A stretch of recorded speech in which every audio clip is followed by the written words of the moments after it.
DETV Sports Update is powered by DART, Delaware's transit service. Moving forward.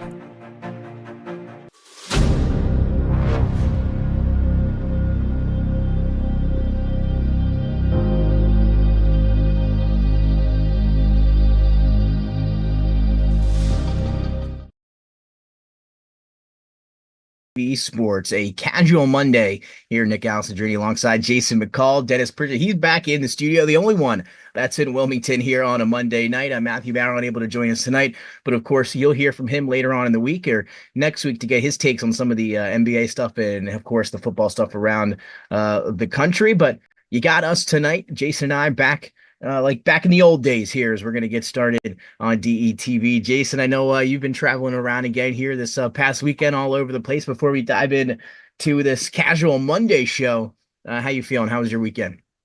Man, my weekend was great.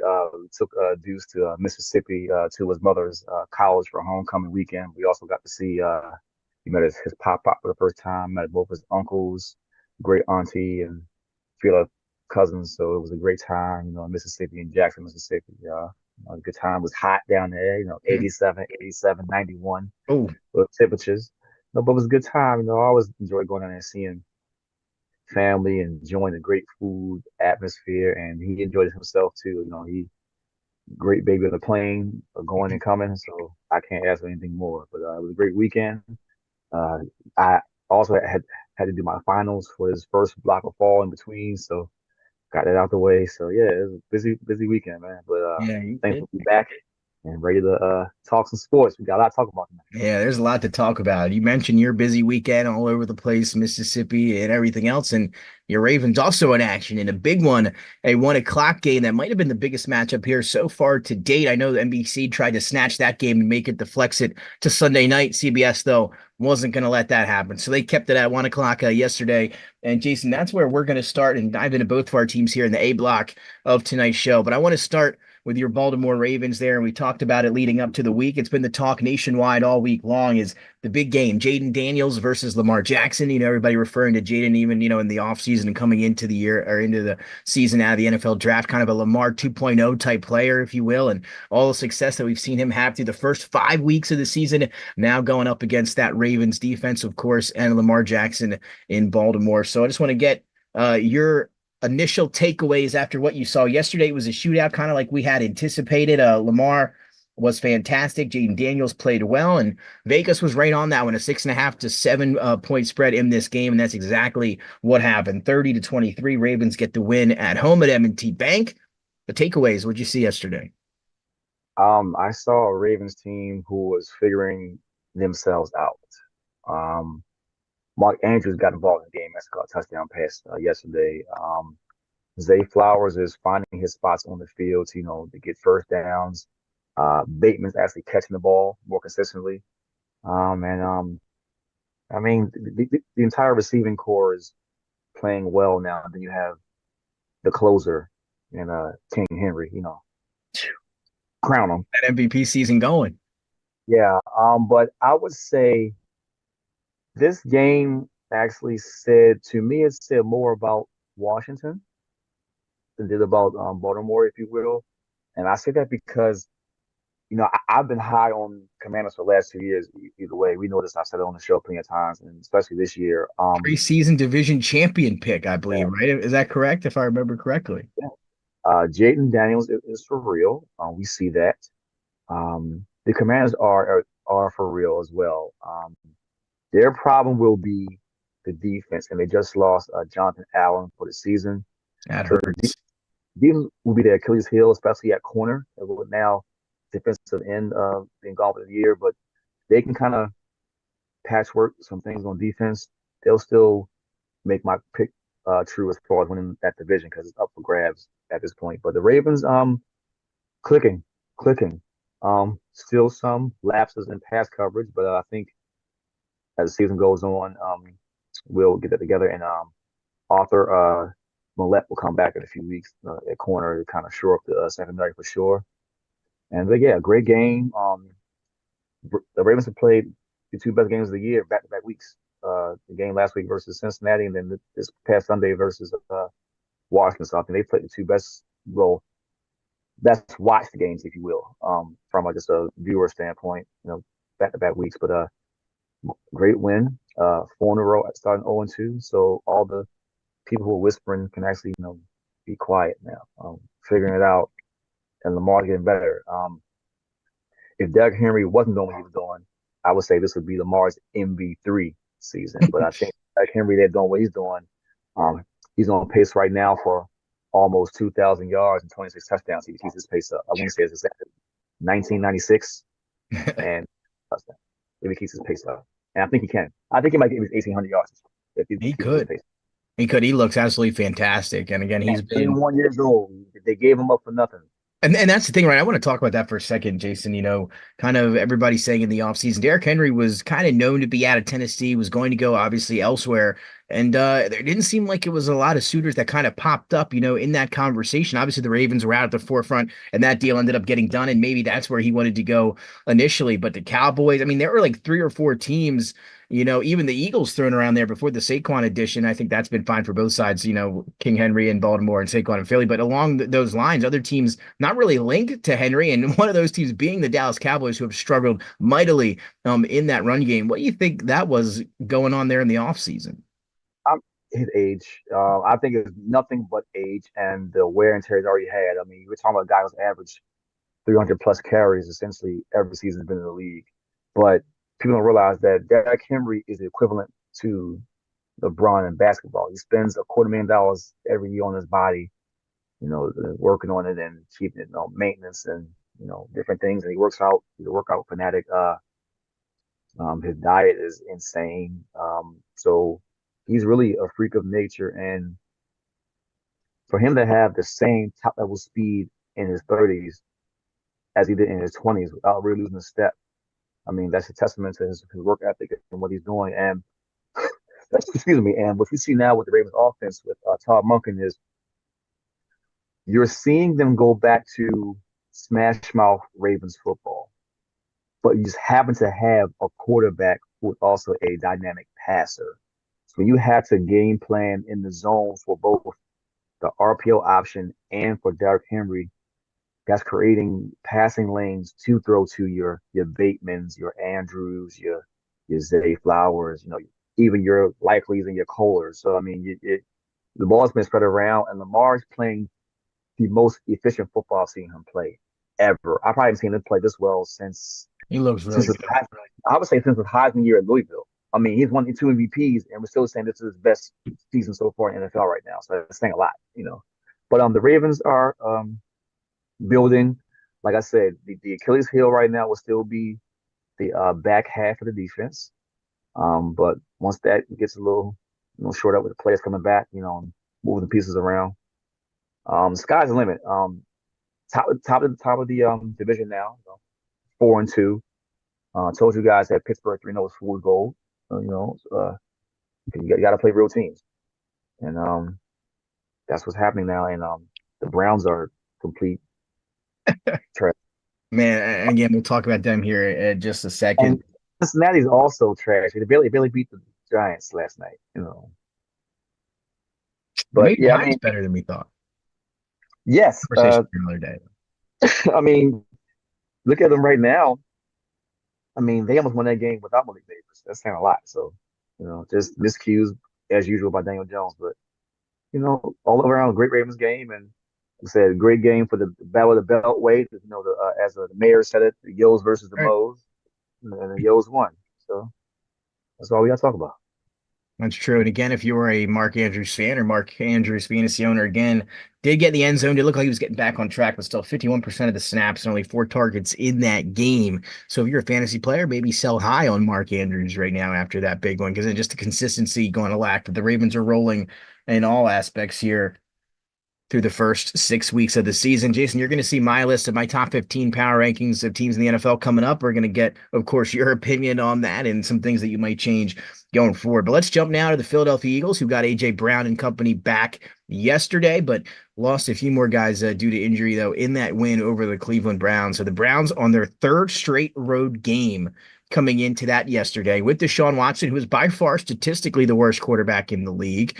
And it seemed as if the Eagles struggled with them the first half. Defense looked pretty okay in the first half, as they should against a team as offensively, I guess I should say, challenged as Cleveland has been, throughout the year. But it was just a blocked field goal that led to a touchdown in the first half.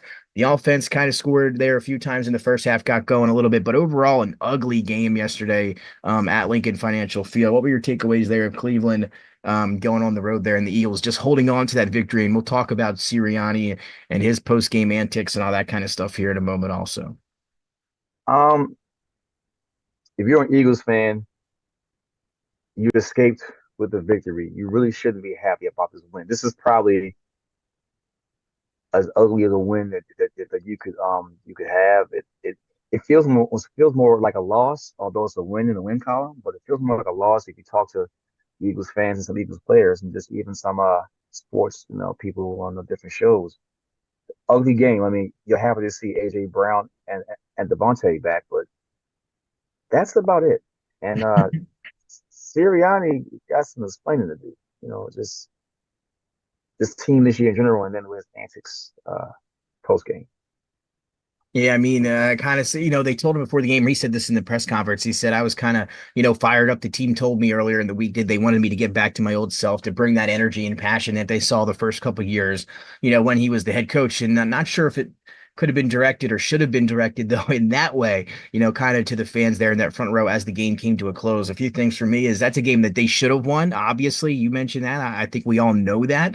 Um, 8.5 point favorites going in. I believe that was the largest line of the entire Sunday slate. So it tells you everything you need to know. That was a game that I was kind of hoping to be a get right game, right? You're coming off a bye week. Guys are getting healthy. You're 8.5 point favorites against a defense that is good, but beat up, and Schwartz and those guys coming over from Cleveland. The offense, as we mentioned a few times already, horrible.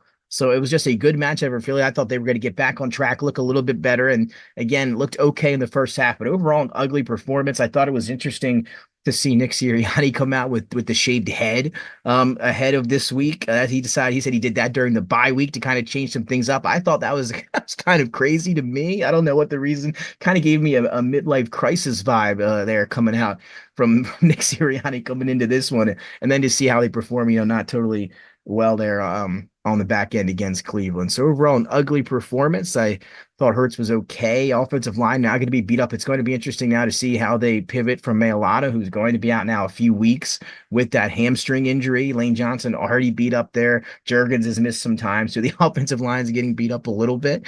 But it's great to get Devontae and AJ Brown back. And we talked before we went on the air. Those are just two playmakers that can really change an offense. And you got him and Saquon. I think they will be okay, obviously, down the stretch. But they're going to have to fix some things. It's going to have to be soon, or maybe, something we talked about even into last year. And Matthew said the same things, is maybe Sirianni's not going to be back here in the next few weeks. But I thought they could have looked a lot better yesterday. Yeah, I mean, and it's the Eagles just don't pass the eye test. Like, this is no shade, no bashing, no trashing, but they don't pass the eye test. Like, I get to see Jalen Hurts have a game where, like, oh, okay, he's playing like Jalen Hurts. Like, you haven't had that game from him yet this season, and you really haven't had it from him the latter half of last season either. And remember last year when Sirianni ran his mouth and talked trash, he lost 7 straight. So you gotta be easy with the trash talk if you're Sirianni, and he really should be quiet because those fans want his head in Philly. Yeah, I they were mean, the fire Nick Chance in the first half yesterday. we Matt and I have been saying this since last season, so I'm on that bandwagon too. But it's just, I think when you have to resort to antics to get your team ready for a game, then you've already lost your team, and they're just playing off talent right now. There's not even coaching at this point; it's talent. Talent is holding them to win this game, and maybe a few more. But when you resort to antics to pump your team up, you've already lost your team. So it's just a matter of time. But let's give a shout out to Cooper DeJean, first Yeah, game, playing. One of the few, only 2 or 3 white yeah. defensive backs in the league, and the first white defensive back to have a sack in the game since Jason Sehorn Yeah, how about that? There you go. in 2001. Wow, that's you got to go back sometime. And that was his first start, obviously taking over for Avonte Maddox there in the secondary. Now two starting corners in that nickel there with Mitchell and Cooper DeJean. But as you mentioned, Cooper DeJean looked very good there in that first start. Again, helped force a couple sacks, a pass breakup, a few nice tackles for loss. He looked good there, of course, coming back off that injury. Let's kind of now pivot to the team on the other side in the Cleveland Browns. Stefanski coming off his second Coach of the Year award last year, a playoff team with Joe Flacco under center for the second half of that season. They're able to make the playoffs, and I believe, correct me if I'm, I don't think they had a home game, but they were had a very good record there. Of course, the Ravens won that AFC North. But once again, Stefanski coming out and saying Deshaun Watson will be the starter. Jameis Winston will, of course, still remain the backup there in Cleveland. And we've been through the metrics, a lot of Mondays on the show after we've seen these Browns performances and what we've seen out of Deshaun Watson. And it's historically poor. Like, it is one of the worst quarterbacking performances we've seen in the last 30 to 40 years. It's been that bad from Deshaun Watson. And of course, the Browns saying they're not going to bench him. He's making $45 million this year, all fully guaranteed, and another $45 million next year, all guaranteed, and the year after that with a cap hit of $73 million. That's a player you can't even bench because of all the money that you're giving him. It was a weird situation. The Browns had Baker Mayfield coming off a playoff victory before they went out and got Deshaun Watson. It was a big risk, I guess some would say at the time. Some thought it was a no-brainer, but I think we can surely say now that it was a mistake. To me, it was a big mistake because even when they got the show, I would have re-signed Baker to a smaller deal just to have him as an insurance policy. Because not knowing what Deshaun could do coming off of essentially 2 years not playing football. So that's what I would have done either way. I would have never let Baker get out the door. But then you let Flacco get out the door. And Yeah, you let Jacob. that's a big one there. You You could let have Jacob. even, and that's You what I'm let saying, Jacob get Jason. the door too. But then you don't play Jameis. Like you're 1-5 now. I They mean, don't want to why? win games, I guess. But also the thing is this: when you're paying somebody that much money, you're kind of forced to play them, unfortunately. But Deshaun is cooked. He's cooked. We know he's cooked. Um, I don't think he has a psyche anymore to be a high level starting quarterback in this league. I mean, it's the drop off has been precipitous. It's, it's crazy how he went from essentially the best quarterback, depending on who you ask, Yeah. to the worst in a span of 4 years. You know, It's, it's it's it, I it, mean, it, Houston on that team, they were down a lot and stuff like that. They threw the ball a lot. They had some deep threats in Hopkins and Fuller. So there were some things that went right for him. But I don't think anybody could have Chase predicted this Hill. much of a downfall. But I mean, but it's like it's not just the massages. This is just him not Yeah, I don't connecting. know if it's the shoulder as well, but it has to be a combination of things. Yeah, I mean, I think his injuries are piling up that he's had, the small ones over the years, and the big one he had when he missed the season. Anyway, but yeah, this is not the Clemson Deshaun Watson or No. early years Houston. That's what you were paying for, and you're not getting that. You're getting somebody with a Watson jersey on, but you're not getting Deshaun. Yeah, an Yeah, imposter. There's an imposter yeah, back in you're Cleveland. getting a fan from section 534, row 22, seat 6. You're not getting Deshaun Watson. Well, let me ask you this, and again, just a random question. Just want to get your opinion. Will he be the starter by the end of the year in Cleveland? It's a tough question Yes, to because answer. no. Yes, because Cleveland is that silly. Yeah, you know what? I think it would be the most insane thing in the world if it were to happen, but I can see it happening too. So we'll see what happens. They will live die with that $45 million and go 3 and Oh 13. man, And the problem is Jimmy the Haslam. defense keeps them in every game.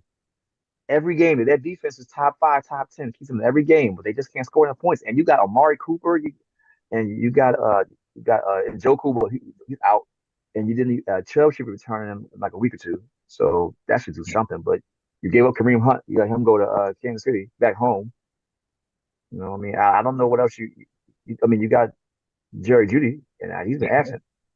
And You know, I again, don't know what. Amari Cooper has been, again, this was a statistic from NFL Next Gen Stats. Amari Cooper has had 40% of his targets uncatchable so far this year. That is the most for a receiver in since they started recording the stat back in 2011. So 40% of his throws to Amari Cooper are not even catchable. He has no chance to catch. I mean, that is a staggering statistic. And again, that's going back to before they started measuring the metric. It has never been done. There's never been a performance like that poor. Yeah, it's yeah. We need to move on because the Browns are just burnt out Well, for the let's year. move on because again, nobody around here is going to suffer from this next one, but I'm sure we had to go ahead and get it in, and that is the whooping that the Detroit Lions laid on the Dallas Cowboys yesterday, and they didn't take their foot off the gas. They pounded them into submission there late in the game. Trick plays until the clock expired. Ben Johnson emptied out the bag yesterday, and they really poured it on those boys down in Dallas. Again, Dallas in the last three home games even four dating back to that playoff last year against the Packers, have given up over 40 points a game. That's a real statistic at home in Dallas. I said it 2 weeks ago on the show. I don't think Dallas is a playoff team, and that was then after they got a few wins. I don't think they should have won that game in Pittsburgh last Sunday. I think that was a weird win, though. You got to give them credit. They did get that win. They walk-off touchdown to Tolbert, but they come back this week and just get absolutely shellacked by the Lions, who are actually a Super Bowl contender, something I think the Cowboys are not. I mean, we talked about Dallas earlier in the season, not them not being a playoff team. We didn't think they were going to be one coming to the season anyway. With that, paying back the money because you spread it around. I mean, this team is. I mean, to get beat like that on Jerry's birthday at home, it's karma. It's what Yeah, that's what I'm saying. Yeah, I know they had to do it to him on his you birthday. know, the Cowboys are a complete disaster. Uh, they have no running game, and you didn't sign anybody else available. Even if Derrick Henry wasn't available, you still had Kareem Hunt, you still had a few other players who were still That's better true. than Rico Dowdell, and you brought back Zeke They went Elliott. with Dalvin Cook too, Cook. Zeke's knees were done when he was in Dallas. You brought him back to do what? He doesn't even touch the field. and Pollard looking really good now in Tennessee. A year Um, moved after that I, broken I, fibula. I mean, I don't understand. Dallas is also used to having a bell cow running back. You can hand the ball to them 20 25 times a game, play action pass. That's who Dallas is. And similar to the Ravens prior to picking up Derrick Henry, we try to reinvent the wheel, and that's not really who you are. You are a run first football team, and you run and set up the pass, and that's what Dallas really is. That's what Dak has his best when he's in the play action, out of the shotgun, and you're seeing him be careless with the football yet again this season. Highest paid quarterback, but without a running game. And like I said, I told you guys 3 weeks ago, CeeDee Lamb ain't that guy. Y'all thought I was talking noise when I said that. If he's that guy, show up every time. If you're the go-to guy, then make them give me 150 every game. Give me 2 touchdowns every game. If you're that guy, show it. No, you need help. That's the problem. You need help, man. Too proud to say you need help on the other side. And that's why I say he's not that guy. And he's a crybaby. And he should not be wearing 88. They need to retire 88 for good. Put on it, not let anybody wear 88. That's Drew Pearson's and Michael Irvin number. Dez Bryant shouldn't have worn 88 either. That's just my opinion. 88 should have taken off the field after Michael Irvin. Yeah, I'm a big fan of playmaker. That's for sure. Eagles fan, but gotta love Michael Irvin for sure. I know you saw that off top. You see that clip of him at the Miami game against Cal 2 weeks ago on the ground. Him on the ground. That's what I need. That's the passion I need, But Jason, coming out today, Mike McCarthy did speak to the media. He did say that the goal going forward is they have to get Rico Dowdle a lot more touches. So maybe they do need to get the run game going, and maybe we'll see if Dowdle can be that guy for them going forward. If you're the coach, what has to change for Dallas to make them? Again, we don't think so, but what do you think has to change to get them a playoff team? Is it the run game? Prayer. There we go. That's a good one. Dennis chiming in there. What do you think about that? We already had a few, or a coach in Robert Saleh get let go. We're going to see Jeff Ulbrich as the interim coach tonight before we get to our Monday Night Football preview. Who goes first, McCarthy or Doug Peterson? Doug Peterson. And again, I'm a Doug Peterson guy. I don't think it's all his fault what we're seeing There there. it is. Really? Oh man, I think it starts with Trevor Lawrence, and the defense is the worst defense in the league.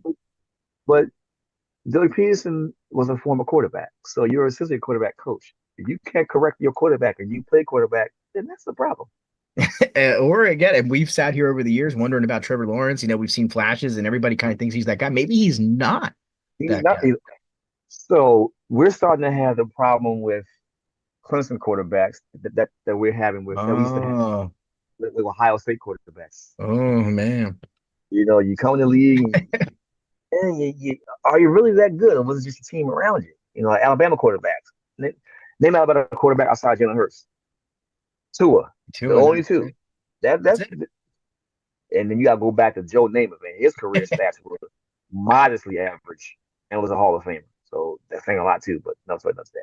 But Yeah. it's constant quarterback. I mean, Todd Boyd didn't get a chance. Woody Dancer didn't get a chance. Like they have been quarterbacks that come out there, I think would have been better pro prospects than the two that we are And seeing those right now. teams were loaded, to your point. Travis Etienne, T. Higgins, a good offensive line, a fantastic defense. You know, those guys did have a lot of weapons around them down there at Mike Clemson. Williams, you know, even Sean, yeah, D going Hop back to Sean, when he yeah. played, you know, it's it's so many players that play at Clemson that are wide receiver that made the quarterbacks look really good.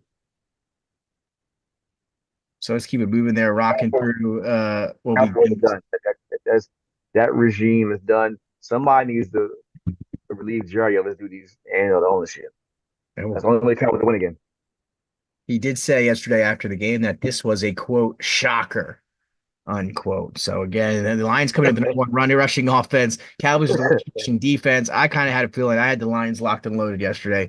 So that one ended up paying off in that win against Dallas. Let's now talk a little bit about a team that hung 51 yesterday. I want to talk about two teams that won in the NFC South that seem to be rolling right now. That's Dennis's Tampa Bay Buccaneers, a big win on the road there at New Orleans. Baker and company hanging 51. Baker in the MVP conversation as it stands right now. And then the Falcons and Kirk Cousins get another victory for them, though, on the road at Carolina. Atlanta 3-0 in the division. Tampa Bay 2-1 in the division. But both of those teams sitting at 4-2 in that NFC South. What do you think about the Bucks and the Falcons and their victories yesterday? I mean, I did not expect the Bucks to put up 51. That was impressive yesterday. I mean, it was a shootout, and then they just walked them in the second half. It was, I mean, that was Tampa Bay is a top 5 team in the NFL right now. Oh, and you'll I see don't care my what you top teams say, in the list coming up here. how you look at it. Tampa Bay is probably at number 5. It's close. I'm struggling with the list, and Listen, you'll see where I am. listen. As long as you got number 13, you all right with me. You Is got he that the man, Mike most? Evans. Is he the He most is a Hall underrated of player in the Fame. last 5 to 10 years? He is a Hall of Fame. He's the most underrated wide receiver of the last 10 years. Yeah, it's crazy. I agree. He's had 10 straight 1,000-yard seasons. He went from Jameis to Brady to Baker. He didn't had everybody. So, and still put up 1,000 yards. Both playoff teams. The way the NFC is looking, they might be, because I think only one team's going to come out of the NFC East this year. It could be. And that would be interesting to the fact, but I can't remember. Maybe Dennis can look this up for us at some point throughout the rest of the show. When's the last time two teams from the NFC South made the playoffs? Probably a few years ago, because you had the Saints and the Bucks come out. Probably in the last 5 years. Saints made it? Really? I don't remember that one. They could have. Actually, yeah, they were in the mix. But yeah, that would be something that nobody really thought about here coming into the season. Two those teams get in. Yeah, it has to be the Saints and Bucks coming. Yeah. Yeah, it has to be the Saints and Bucks coming going up in the same season. Yeah. All right, well, let's keep it rolling there. If you have that kind of pick up there on the AFC South.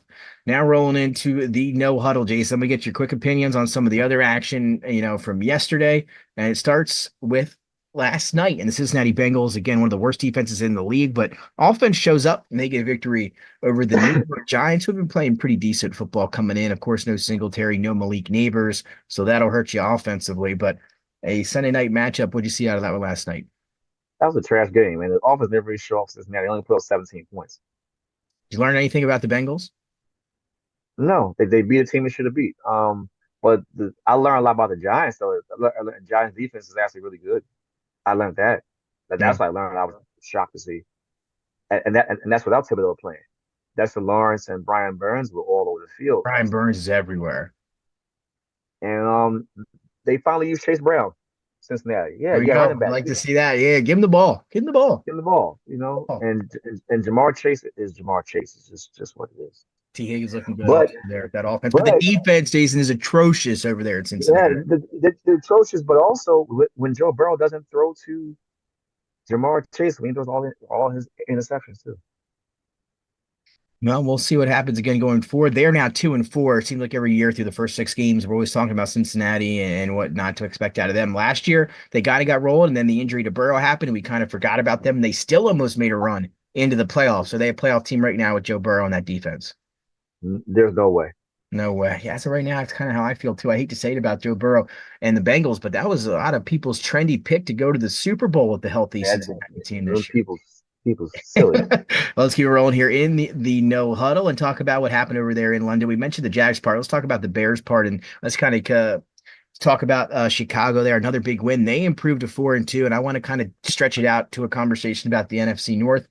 Caleb Williams looked good, 4 touchdowns. So again, the Jaguars by far the worst in the league against the pass. So take that for what it's worth.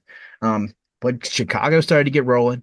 They're 4-2. We saw what Detroit did to Dallas and what they've done so far this year. They look fantastic. Green Bay has been quieter, but they're 4-2 and have looked good doing it as well. And then the Vikings, who knows? They're sitting at the top of the division, undefeated at 5-0.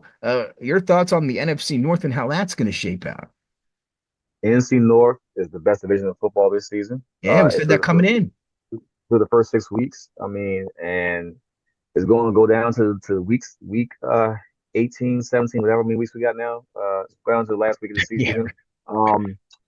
I'm not so completely on Minnesota just yet because it is Sam Darnold, but their defense is amazing. Yeah. So I do on paper, think the offense has been good too. Yeah, I do think Detroit is the class of that division. Unfortunately, if we're going to be honest, I think by the end of the season, you might see Detroit and Chicago get in, and then you might see Green Bay and Minnesota on the outside looking in. So that's how you see it 2-2. I think and again, it's a slim chance. Can you imagine a world where all four of those teams get in? I mean, our division almost did it last year. Yeah, exactly right. That was a close one there too. But yeah, that would be something. Again, they are battling up there, and we're going to go over my list really, Jason. And I want to talk to you about it, just with a team in particular that you're going to see on this list there coming up, and that is the Minnesota Vikings. You mentioned 5-0. We both are not convinced on them, obviously going forward because of the Sam Darnold, a few other factors, going with the Vikings. But would you have them on your list, maybe in the top 5 teams right now? If obviously we're doing a list right now, are they in your top 5, or do you kind of project it going forward? I mean, season right now, you have to put Minnesota in top 5. You have to. I mean, you have to respect their record. I mean, they put up points. Their defenses stop people from scoring, and they look good. I mean, I'm not going to drop them because they were idle. They're the bye last week. I'm not going to drop them because of that. Yeah, I agree. They look good. Yeah, the whole division is looking good. Again, just a few other ones here. Jason, Texans over the Patriots. We got to see Drake May. Struggled early on, but did finish with 3 touchdowns there at home against Houston, who came over and looked really didn't miss a beat. They get Mixon back. They lose Nico Collins, but they still looked very good in that win. The Chargers and the Broncos, kind of a snoozer. Chargers defense looked good on the road. They get a win over Broncos in a battle in the AFC West. The Packers over the Cardinals. Another one where the Packers got out early and kind of just boat raced them the rest of that one there against the Cardinals. I expected a little bit more from Arizona, at least offensively here to this point. And then Joe Flacco and the Colts getting another victory there over the Titans in division. Joe Flacco, ageless Delaware Blue Hen. Shout out to Joe and everything he's done for the university. He's been fantastic when coming in relief. Cleveland, once again, has to watch Baker hang 51 and then have Joe Flacco come in and see him get a win as well. Things are looking good for Watson, the Cleveland Browns. Your thoughts on that string of games yesterday? We talked about the Texans, Chargers, Packers, and Colts all getting wins. I mean, the Texans are doing what they do. I mean, Texans are, again, a team that I feel are a threat in the AFC. We all feel that way. So they're just proving us right still. Indianapolis, I'm not saying that C word. They're treading water right now. They're treading water right now. I mean, when Joe Flacco is the same age as Anthony Richardson's mom, that's saying a lot. Yeah, and we're both the same age at 39. I'm the same age as Joe Flacco. Oh, get out there then. What are you doing? What are you doing on the show? Sir, that you not a snowball chance in hell. Forget that. And now, while we have it now, we've been through some of the Sunday recap action.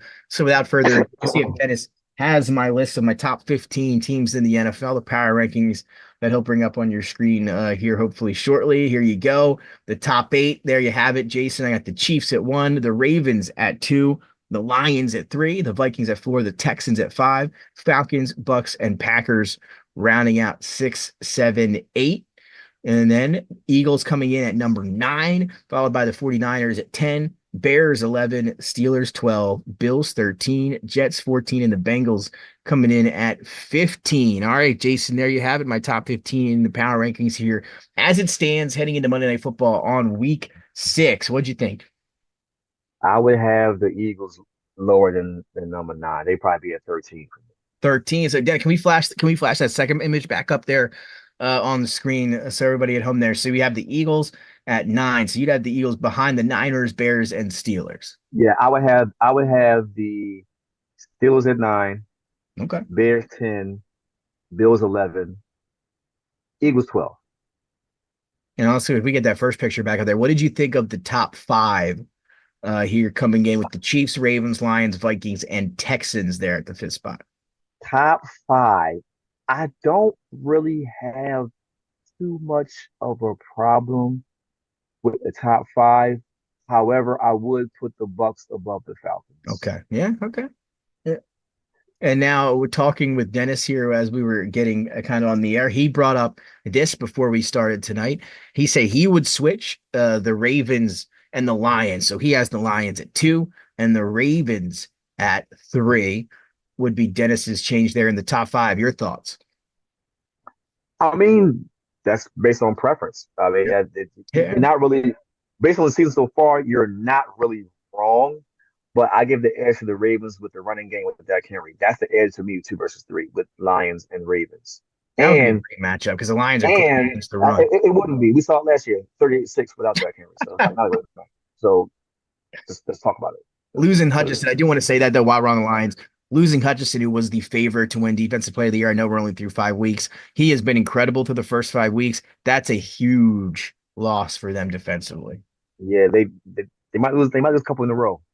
I mean, that's going to hurt them. It's really, really going to hurt them going forward. So we'll see how they're able to rebound. A couple of those pass rushers are going to have to step up in his absence. That's for sure, because he was carrying the load in terms of getting after the passer. So we'll see if that can uptick there for Detroit. They got some talent there, though, up front on that line. So we'll see how they do. But again, any other closing remarks there on the top 15? Is there anybody I left out of the top 15 you think that should have been in there? I'm probably taking my head, I left out. I probably would taking the Jets out, but the Chargers in. I put who in? The Chargers. Oh, okay. That's right again. We not really sure, what is. But we know their identity, and they know they play well. It's not flashy, but that's it doesn't have to be. Yeah, but I would put the Chargers over the Jets. The top team. That's one of the again, just some notable teams that were left out of that top 15. Going back through it, Jason, I actually did forget a team. I did. I totally forgot to put one on the list. I think. Who's that? And again, the team that is in the top 10, maybe even the top 8. And that's the Washington Commanders. Totally slipped. Yeah, you did out of that list. You know what? So I'm putting the Bengals out, Commanders in, obviously. Then I'm moving the Commanders up that list. I'll put the Commanders at 6. It could, could be. Losing Jonathan Allen does hurt. I have them in a 6, 7, or 8 range, for sure. That's a mistake on my part. But I found it and we fixed it. We were able to clarify. So Bengals hop out, and again, maybe after tonight, I think it's close between the Bengals, Bills, and Jets. What team do you think is the best out of those 3? Who? Bengals, Bills, and Jets. Bills, yeah, we'll see. We're going to find out later tonight. Well, speaking of which, let's dive into the Monday Night Football preview before I get Jason's comments on one thing going on in the NBA here before we close out. So let's talk about it here quickly before we let Jason get out of here. Monday Night Football preview, Bills and the Jets. Bills have now been up to a 1.5-point favorite here, Jason, on the road against the Jets at MetLife. Who do you like in this one tonight? The NFL. That's going to be on the midfield, right? Yeah, the logo. I'm gonna watch NBA preseason. I'm not watching the game tonight. Oh, how about that? There you go. I'll be watching that one. NBA preseason. Sixers are. I'll be watching that. I'm watching Yankees and Guardians game 1. AFC. Mets and the Dodgers right now. So I got the Guardians tonight. If anybody's counted for that. I think they can hit that left-handed pitch, and we'll see if Rodon I can do as go well, 5 actually. innings. I'm with you on that. So we'll see what Rodon does there for the Yankees. Quickly closing, I got an anytime touchdown for everybody at home tonight. If you're not going to watch the game, but who you got scoring? Anytime touchdown, Shakir. I like that. He's just announced active. He will be back after missing last week. A surprise inactive here that we get live on the air before we start, or before we finish, I should say, if you're tuning in. James Cook out, was supposed to be ready to go tonight, at practice in limited fashion yesterday. The whole plan over the weekend was that he would be ready to go. His agency coming out and saying he will play. That is not the case. He is inactive tonight. Frank Gore Jr. has been elevated to the squad for the Buffalo Bills. He'll have his first dressing as an NFL running back. Not sure if we'll see him. So it's going to be the Ty Johnson and Ray Davis show tonight for Buffalo. No James Cook, which is surprising. Yeah, Jets win. That's the Jets win I like money the on. Jets too. If we're going to be a Jets money line, I like that. I'm going to go with the under here. I think it's really windy over there in MetLife. I don't think the under is caught up when I had it about 2 hours ago. I think it was at 42. It's probably going to trend down a little bit before kickoff, so get that in if you can. Real windy over there. No James Cook. The offense for the Jets has been really struggling. Obviously, they changed play callers. I think that'll give them a little bit of a boost, but we've seen the Bills go up against good defenses here in the last couple of weeks, and they just haven't been the same team offensively, lacking some of those weapons they had last year. Now you take away James Cook. I think it might be some Josh Allen rushing. He may run one into the end zone there tonight. I might take Josh Allen anytime touchdown. But I like your pick of the Jets money line, and I like the under here in this one tonight. Last thing before I want to get Jason, before we close out ahead of Monday Night Football, Jason, it was a Dante DiVincenzo already making his return to MSG in the preseason yesterday. What did you think about if we have the videos from Dennis, if we can put them up on the screen? There was some chirpiness, some chippiness going on between DiVincenzo Brunson and Jalen Brunson's father, Rick Brunson, who was an assistant coach for the New York Knicks, one of the most influential assistant coaches you can make the argument for in the NFL. So if we have that video, Dennis, can we throw that up there?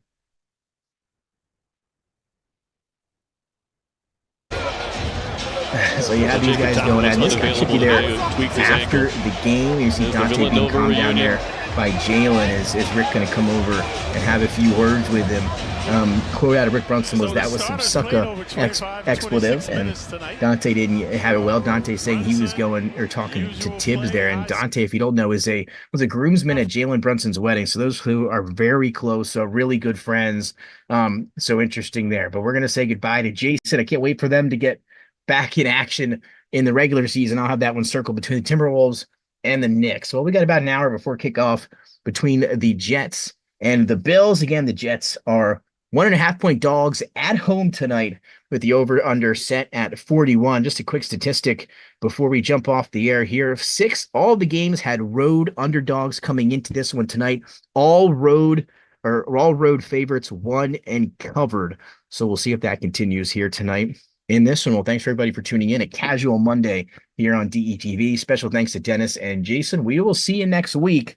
Big one tonight on Monday Night Football.